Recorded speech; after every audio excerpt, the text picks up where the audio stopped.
Hello, thanks for joining me for part one of this very short 2-video series where we're going to be doing up this old vintage SG model. I decided to put this video into 2 parts because I thought just for a change I'll go over all the processes. So obviously this has got the nut missing at the top here, it's got the bridge missing, pick guards missing. I've no idea what the electronics is like yet. They're probably going to be crackly and horrible. It's minging, so we'll clean the fretboard up. So I thought I'd go over all the processes, and I have done this before in other videos, but I've not done it for a while, so this might prove interesting to anybody who's like maybe wanting to endeavour to do their own setups or pick up a bargain basement sort of guitar like this that needs work, just to sort of hone some skills on. Now, I'm not a trained luthier by any stretch of the imagination. Yeah, I have an engineering background, but yeah, I think a lot of these processes can be done with basic tools or some cheap tools you can get from eBay or whatever, and makes the job easier, and you save yourself a fortune if you've got to pay someone to do your strings every time or do your setups. And sometimes guitars have issues, and you will need somebody with a little bit more experience to do a decent setup on it. So I'm not knocking that. But if you can do a lot of your basic repairs and stuff yourself and learn from that, it's very rewarding and you'll get a lot from it. So a little bit about vintage, I won't waffle on too much, but yes, the company JHS, John Hornby Skews, he's been around since the mid-60s, JHS company, and they imported a lot of the very early Encores and things. So yeah, been in the guitar import or manufacturing for quite a long time. I don't know if they manufacture their own, they probably do. But vintage, they bought this particular range out in 1995, so they've been around 30 years, so you'll find a lot of second-hand models out there. I don't think I've ever played one. I can't think of it anyway. But yeah, they do all the usual kind of copies basically. Some look pretty good. Now, I have heard some quite good reviews of them. They've got close association with Trevor Wilkinson, as in Wilkinson pickups and Wilkinson hardware. So if you do pick up a vintage, you're pretty well dead certain to be able to get the parts for it. I did for this. I just went on eBay and ordered some Wilkinson parts. They've arrived, so we'll go over the whole process. What to look for? Well, firstly, damage. This one has a bit of damage here, which is a bit of a shame, but I'm not going to repair that. Basically, if you pick something like this up, have a quick look over, make sure there's no sort of cracks, nasty cracks around here where the neck is set into the body, and look for any cracking here, because you don't want to be taking on something that's going to take some really difficult task to fix or make playable, and you might end up with something that's you can just never get to play. So this is a good contender. It's got its Cluson style tuners, they all seem okay. So yeah, it's minging, it really is dirty. The pick guard's missing, the bridge is missing, the nut's missing. All those parts I picked up for under £30. So okay, you have to budget these things in, and that's hopefully all we need to get. So like I said, hope that's all we have to get, because I don't want to be replacing pickups and pots and all that kind of stuff, because it starts pushing the price up. You can buy these brand new for just under 400 quid, I think. So first thing, enough waffle, let's get this on the desk and we'll check the electronics works. Okay, yep, that's clear enough. Not sure quite got the lighting right.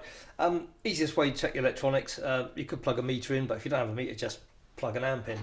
So we've got this set to rhythm, which is the neck, and just tap the pole piece. That's cool. There'll be nothing on that one. Pick both. All good so far. The switch was a little bit funny, but now we've got the... Okay, so switch positions all work okay. So now we can check the volume pot. Yeah, a little bit crackly, we'll sort that. And tone. And same for the neck.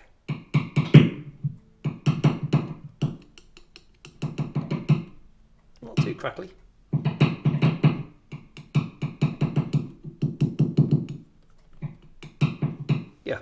So that all seems to work okay. I think I will take the cover off the back and we'll show you how to clean the pots. You don't have to take them out. You can normally get the spray cleaner into them quite easily. Yeah, easier to see me do it than me to waffle on about it. So we'll do that. Okay, so I've got taken the cover off so you can see inside where the electronics are. And you see some dinky little pots here, which are potentiometers. Now they have a little circuit board. I'm going to lower the camera down so you can see better, but just for the moment I'm using this. This is the proprietary electrical cleaner, it's a contact cleaner. It's got a little bit of solvent in it, so you don't want to get anything over the body or anything like that, but it won't damage it, it just evaporates away. So I'm now just going to lower you down a little bit better, hopefully. I'm trying not to get any chemical on my camera. Okay, I think that's probably as good as it's going to go. I don't have a macro facility on it. Anyway, yeah, here's a little circuit board and there's an opening in each pot that goes inside. Now the centre contact's called a wiper and that moves across the internal gubbins without going into too much detail. And so getting this cleaner into there, that actually lubricates and cleans that wiper contact. A bit on there, stop that going into there. And then just rotate the pot back and forwards. I can already feel that being much smoother. I'll do this other one. It can get a bit flooded up in there, but it will evaporate away. That's why I use the tissue to take some away. You've got to be careful if you've got a nitrate finish or anything like that, but on these cheaper guitars I think they're okay. And the last one. Yeah, they're feeling so much smoother already just with that initial clean. So hopefully that'll eliminate the crackling. You can also use it on a jack socket if it crackles every time you plug your guitar in. Just put some on the connector, a 1/4" jack, and just plug it in and out a few times. That usually does it. Right, that's got most of that up. It will evaporate away, so I should probably just leave that for now. So we'll then turn the guitar over and we'll start checking the neck and the frets out. Okay, right, pots all seem okay now, that's good. You can see how murky some of this, the paint finish is still quite good overall, really does need a good polish. So we'll do all of this, clean these pickups up. Now I just want to show you the neck. You'll see the amount of dirt in between the frets. This is pretty common. The frets don't seem to be very worn, so that's a plus. So before I actually fit the nut, I'm going to do a few checks on the neck here. Now I've got, excuse me, I seem to get a frog in my throat when I'm talking. One of these tools here, and this is just to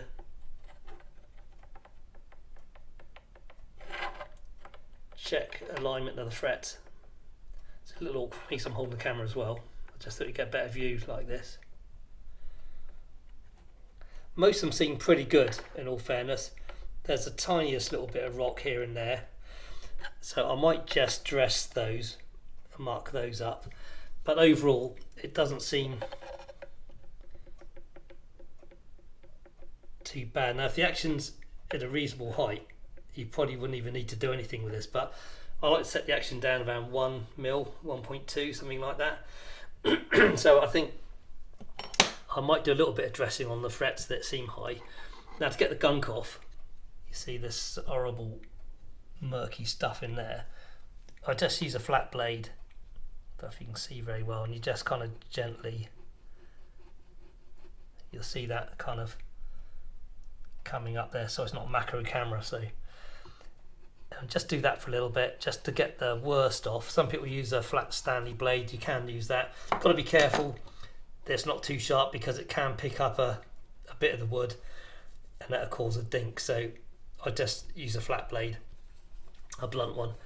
So overall it's okay. The fret edges are absolutely superb, there's nothing wrong with those at all.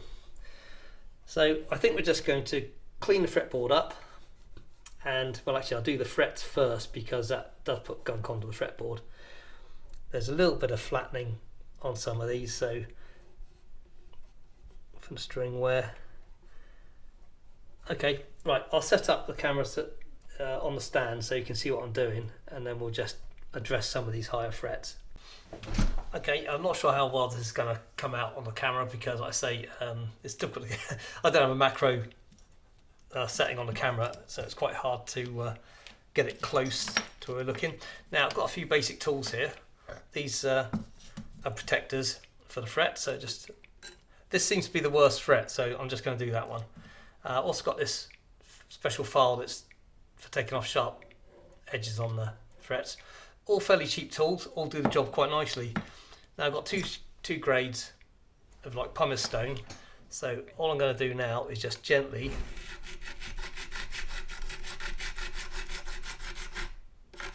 go over the fret like this. Doesn't take much. It takes out a lot of the grooving as well. Obviously, you don't want to take too much of your fret off, but there's no point if it's too high either. Now, also sometimes I've found in the past that you can tap them down.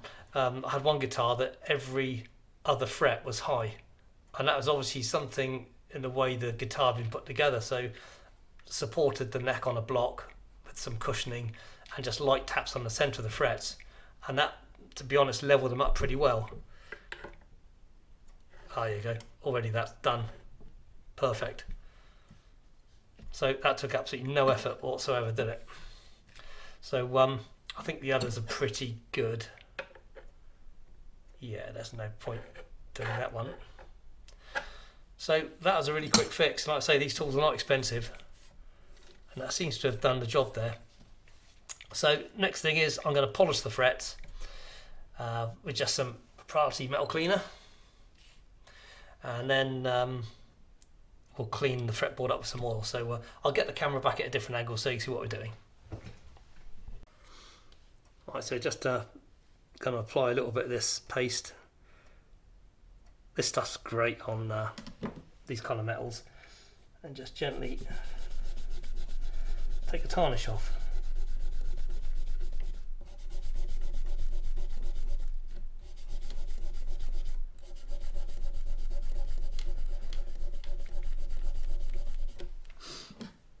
Just work your way down. Sometimes you don't need to do this every time you change your strings, but do keep an eye on things. It's nice to sort of take the opportunity to do a bit of guitar care while you're doing a little bit of maintenance. Give the body a bit of a polish. Make sure you use the right kind of polishes. Not so bad on these. I think it's a poly finish on this, but if you've got Gibson or expensive other guitars, use a nitro finish, sorry, you do have to be a little bit more careful about what kind of polishes you use, especially on a newish guitar, because it takes quite a long time to harden. So if you just bought yourself a brand new Gibson Les Paul and you go home and think I'll get some polish on that, you can actually do more damage than you'd expect. I'm probably off camera now. Oh no, just on there. Anyway, well, I'll carry on with that. So yeah, just go down all the frets and then just go back over and buff them. And I'm not sure if that's showing that on the camera, but they're looking pretty good already.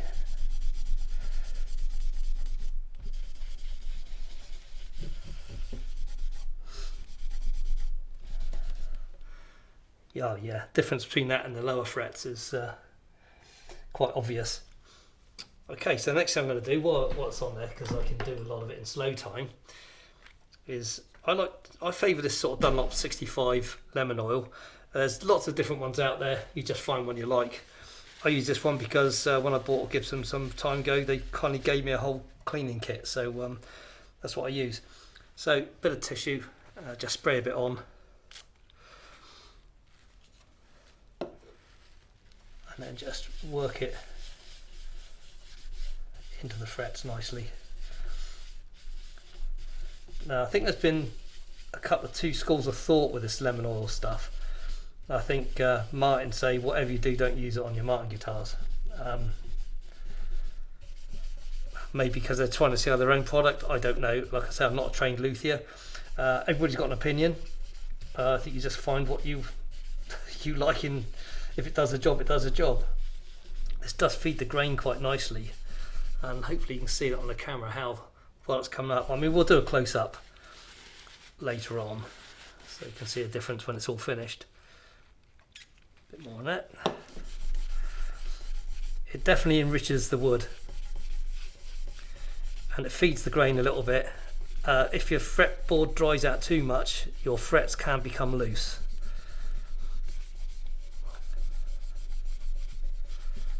I'm not sure, I'm just about going off camera now. So well, I'll continue with that down to the end, like with the polishing, and then just get a clean bit,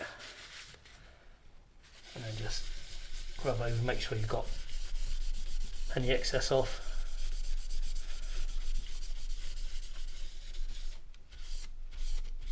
I'll just leave that then for a while. Yeah, it's looking okay. Sitting by, I might go over it again later, but it's certainly coming on. So I'll go and finish the fretboard off, and next thing we'll do is see if we can get this nut fitted in here. I'm just off camera. Yeah, up. Excuse me. There, which I've got here.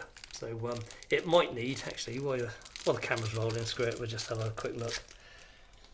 Not expensive, these things. I forget what the material was. Yeah, that's the right way around.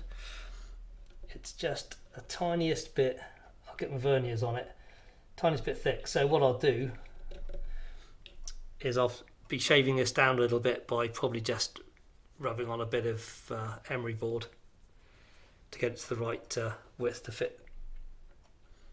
But yeah, it's going to look pretty good when it's done. Okay, let's crack on.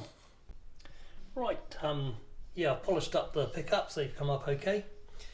I finished the fretboard, that's looking quite nice now compared to what it was like. Trouble getting the truss rod cover off. I had to use some little mini mole grips on the heads because the screwdriver, it got them moving a little bit, but then they're pretty shit quality and the head's just chewed, so I had to use mole grips to get them removed, so I'll replace those. Now I'll finish doing the nut. So you'll notice they have a curved side. Now that is for the breakout angle to go towards the tuners.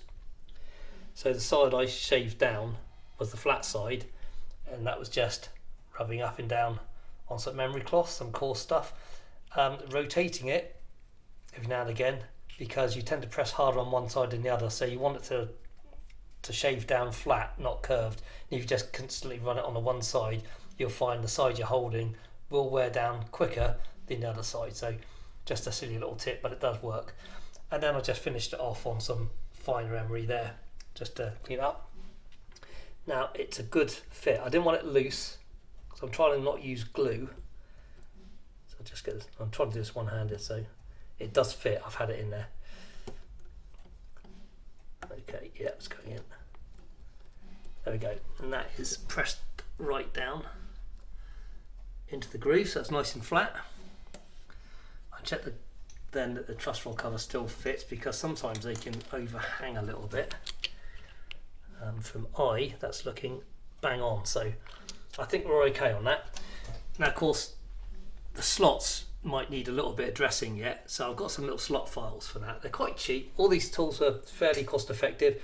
Only if you're a professional you'd be spending out on the best possible tools you can afford, but I found some of these cheap ones do the job for the amount that I use them. So okay, I'm quite happy with that. So I forgot to say, when you're checking over guitar before buying it, and I was saying looking for cracks down here and cracks there, and you need to also view the guitar from the back, hold it up to your eye, so your pickups are level with the back of the neck. Then look, check the neck and just check there's no twists. A little up curve, little back curve can usually be sorted out with a truss rod. This one is completely flat, if not slightly going negative, because there's no strings on it. But if you've got a big twist in it, walk away. It's just not worth it, even on a cheap guitar. Yeah, you could probably, if it's an expensive guitar and you're getting cheap, it'd be worth then going to a professional and they could probably sort it for you because they've got the tooling. But yeah, if you're buying a cheap guitar to do up yourself and it's got a bad twist in it, or even if it's too curved up, it's obviously a problem. It'll be obvious, then walk away. There's other ones out there. Okay, so our next thing is I'm going to give the body a little polish, and then we're going to fit the new pick guard it's got here. It doesn't quite fit. Now I might shave that down, or I might raise the pickup covers to just sit on top because it's so close. So obviously this isn't, I just got this straight off of eBay. I didn't buy it from Wilkins or anything, otherwise it probably would have fitted. And of course then we've got the bridge. I'll try and do this one hand. It's a Wilkins pickup, so bridge that just drops straight on. So happy days. So we're nearly there. A bit more cleaning and then we'll get it strung up, and that'll probably be it for this video. The full review on it, how it sounds, will be on the follow-up video, because I don't want to make it too long because people just lose interest hearing me waffling on really. So right, we'll crack on, get it ready to play, and that'll be it for this video. Well, that's the guitar polished. I just use proprietary guitar polish, and I think I've agreed that's actually come out really nice. I mean, I'll give you a full view over the back of the guitar as well in a minute. But yeah, it's all starting to look really cool. Yeah, don't try and just raise the pickups to fit a guard under. I was just being lazy and stupid saying that. I filed it, so now it'll fit quite nicely. Now I've got to take the protective cover off this, and I'm going to have to drill. Sorry, the camera's waving around on the stand here. Get out of the way a little bit. What was I saying? Oh yeah, I'm going to have to drill new holes. So for that, just because they're quite fine screws, and you get these little screw kits with all the sort of bits and pieces you need for guitars. So I'm just going to use a pin chuck, a small drill, down through just to start it off so it doesn't stress the screw heads. So they're very, very fine screws, and it's easy to like wear the heads off. So I'll have to put the camera down to do that. I'll probably do it off camera, then I'll remove this, and then we're ready for stringing up. And I will show you how I string guitars. Everybody's got their own opinion on how to do it, but yeah, some people might be interested, so I'll just show you the first few, and yeah, hopefully it's useful. Okay, yeah, starting to really look the business now. I did just check the truss rod can be moved. This one takes a 4mm Allen key. I think that's generally fairly standard for a lot of guitars. Not all, but most seem to. I've got the pick guard on. I gave up the pin chuck and got my little battery powered drill out because it's quite a hard wood, and doing it by just using your fingers to twill it in was bloody arseache. So yeah, electric drill, no time at all. So we're ready to put strings on. So I've got the bridge here. Now I'm sorry, sort of waving the camera around a bit, but it's just I can just bring it in and out a lot easier for you to see. So just drop that on, other way around, Stephen. So the screws generally face the pickups, these little adjuster screws, and the reason we've got those is because the little string saddles here, we can adjust these screws to adjust the intonation. So for argument's sake, I'd say I put the E string on, the low E, I tune it, you pluck it, you get a perfect E. I check it again at the 12th fret, which is an octave above, and if it's sharp, it means the distance between the 12th and the saddle is too tight. So you loosen the screw off, move the saddle back to lengthen that string distance, and that'll bring it down. And it's the same in the opposite. If it was too low, go a little flat, then I would tighten it to shorten the string distance between the saddle and the 12th. I hope that makes sense to you. So yeah, let's get some strings on it, and yeah, it's getting close. Okay, I think we're ready to go. So I'm not sure how clear this is going to be on camera, but I'll talk through it anyway. If you're going to start stringing your own guitars, it's worth getting some of these basic tools. This is great. It's got the string cutter on the end. This end, it's got this little circular part here, and that's used to hook out bridge pins on an acoustic. And obviously at this end you've got the winder that fits over the keys, so it saves a lot of time, makes life simple. Same as the little gadget I've got the guitar sat on. So I think these are only bought regular Slinkies. Not my favourite. They're great strings, but I'm a fan of the Darius. But this is my friend's guitar, so it's up to him what he uses. So it's all a personal thing, isn't it? Okay, pull that through into the little socket that sits on the back of the tailpiece. Comes over the saddle. And the way I do it, pull the strings through the tuning key, and I'm hoping you can see this.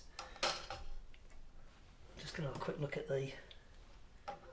Got to go over the bridge now. Okay, I think they might. Yeah, I'm just checking the slots as well in the new nut we just fitted. That's looking okay, and it's looking okay to the edge, and it's looking like it's not far from action. Right, back to topic, Steve. Pull the string tight, and then I grip the string behind the nut, and I pull it back. So it's about 1.5 frets on the thicker strings. And I'll twist round over the top of the turret, pull the excess string here that's threaded through upwards, and we start turning.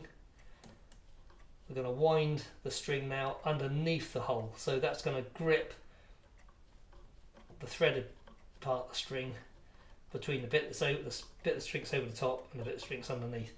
And this works for me every single time. And people who say they have trouble keeping a G string on their Les Pauls in tune, if you do that, it works every time. Well, it does on mine. All my LPs are fine. Okay, so that's the first string. Happy days. Might have to adjust the action a little bit yet. Like I say, this tailpiece has only just been dropped on, hasn't it? I'll do the rest of the strings. One thing that's different is when I get to the thin strings, the G, the B and the high E, I pull the string back a good 2 frets. So a little bit more than I do for the thicker string. That just increases the amount of turns. Because of thinner strings, you want it to grip. Unlike some people who tie the bloody things on, just don't. Okay, I'll carry on stringing this up, and then we'll check the intonation. Check the string height. That looks like that bridge has got to come up a little bit yet, because it's getting a little low there. And if need be, we'll tweak the truss rod to take out any incorrect bowing of the neck, whether it's too much relief or not enough. Right, so I won't film the rest of the strings going on because, well, it's tedious, and I've done it 100 times before, but I just want to show you how I do it, and if I need to adjust the intonation, we can do that as well. Wow, she's done. Looking a lot nicer than when I picked it up from my friends. So yeah, I think you'd be very, very pleased with it. Like I said, I'm not playing it now. I'm going to do a full review on how it sounds in the next video. So I've just gone over stringing and setup. I must admit, I was really impressed with this Wilkinson bridge. It really was a doddle to set the intonation up. The screws moved nice and freely, in with the string tension on it. Really, really simple. Getting the action right, it's down set to about 1.2 mil. I normally have it a little bit lower. I think I could get it lower, but I had to keep adjusting the truss rod. It'd been well over tightened, and so the action was around 2 mil, and I was still getting fret buzz. So it's a case of softly adjusting the action at the bridge, slacking off the truss rod, tensioning the strings in, leaving it for a little while, coming back, and gradually it's come down now, and it's got just a nice little bit of relief in it. So yeah, it's good. So that's enough about this guitar, I think. I hope some of this was useful to some of you. Let's say anybody setting out wanting to do their own setups, there's plenty of videos out there, and there's no reason why you can't do it. And yeah, some jobs, even I do all my own stuff, but I would still leave certain jobs, especially on expensive acoustics, to a professional, because that's what they're trained to do, and they've got the equipment. So I'm not saying that yes, never bother go to a guitar tech again, because that wouldn't be right. No, these guys are trained and they know what they're doing. Well, most of them do, some don't, but the majority I'm sure do. But yeah, it just shows you what you can do with a few basic tools. What I didn't show you was this little gauge here. I use that for just checking the action height. All this stuff I just got off the internet. Not a fortune was spent, but it certainly saves a lot of time and money to have the tools. Right, okay, enough waffling. I hope that was interesting for you, or some of you at least. Stay tuned for the full review on this, and we'll do some playing and yeah, the usual kind of thing. Might even try some different amps with it. Anyway, thanks very much for watching, and we'll catch up again soon. Bye now.